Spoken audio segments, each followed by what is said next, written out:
All right, today we're going to start off our tour at Boulter. It's the end of October. It's 2 months since we've been on this job site, and there's been a substantial change to it. Looking back over my shoulder to the left, the low roof you see in the distance, that is the kitchen. The high steel you see, that's over the cafeteria stage area. That raised platform you see here in front of us is the stage, which faces out into the cafeteria. As you swing around to our right, you see the gymnasium walls going up. Those walls are up at about 30 feet now, so they've got about approximately 10 foot more to go. The walls on this gymnasium are 40 foot high. There'll be 2 gyms inside these walls. They're 2 full gyms. One of them, of course, larger than the other because it seats 1,500, while the other one seats 500. All right, you're looking down the main corridor running from the administration area and the main entry hallway all the way down through the classroom wing, which is wing C. That wing you're looking at is 3 stories. They have poured the 2nd and 3rd floors now on that wing. We're standing on the 2nd floor above the administration area. To our left over here is the library. To the right, you're going on down into the 3-story classroom. This will be an office or classroom over here on our right. But down through in the distance, that is the 2nd floor of the classroom wing. Okay, we're on the back side now of the 3-story classroom wing. What you're seeing here is the 1st floor is framed. They'll start framing the 2nd floor tomorrow because they poured the 3rd floor this morning. You can't frame the walls like from the 2nd floor to the 3rd until you pour the slab because you have to have the weight of the concrete on it, so it'll take settlement. If you put studs up for that, then it would bend the studs when it settles in, because those beams up there all had 1 inch of crown in the center of them. Okay, we've left Boulter, now we're at the CTC Center. As you can see by going through this building, it's getting nearer and nearer completion, so it will be finished in March, and then all equipment could move in. And speaking of equipment, we're in the welding mechanical shop right now. These welding booths here are pretty unique. If someone's in there welding, it pulls all the fumes up through the screens there, through those louvers, filters the air, takes it, brings it out the top, and puts clean air back in the shop. So all the smoke and fumes are filtered out inside these machines. Another unique feature of them, if they forget to turn it on and they strike an arc, it automatically turns on. Okay. We're now in the carpentry shop. I'll point out to you in particular all this black ductwork you see up here. That's not air conditioning. That ductwork serves the dust collectors. All you come down off of that with a vacuum, for want of a better way of saying it.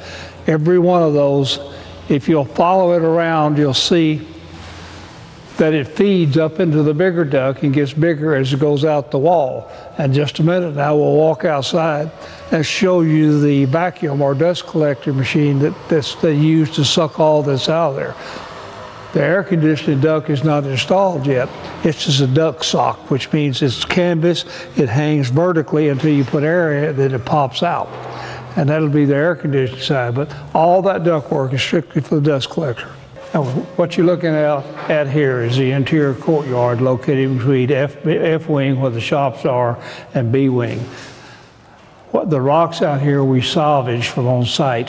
Didn't know they were here till we started clearing the site and digging and found these rocks, and they were just too nice to throw away. This area, the first area here, will be trees and grass, and then moving further out is the paving, and then this big square you see out there in the distance is a bench. There'll be a planter inside the bench. We're standing in the reception area. Now, I would like to explain this to everybody so they understand the security in this building. During the day, one outside door will be open. All of our outside doors in the building will be locked. People come in the front door, they come to that window right there, the square, they check in there. The receptionist then either buzzes them into this room or down that hall, depending on where they're going and after she checked them out. Once they're in this room, The only way they can leave this room is back through that same door they came in. The door behind you and this door that goes right here where the sheetrock is are locked. And after they've finished with the receptionist, she decides, does she buzz them down the hall, does she buzz them into the administration area. What you're looking at here is polished concrete. What they do, they bring in a machine very much like we used to use to grind terrazzo with, and with a little water they go in there and actually polish the concrete. If you look real close, you can actually see some of the aggregate that's showing through where they've polished it. This floor is very durable, it's sealed, it's very easy to clean, and then up here they're trying to create a hospital-like condition on this floor. This is the health area. This is where the nurses will train. Okay. We're now in the courtroom. This has been built as closely as possible to look like a real courtroom. They'll sometimes bring in a visiting judge and hold mock trials. Over to our left, that is the jury's box. There's the judge's seat in the U shape with a witness box on either side.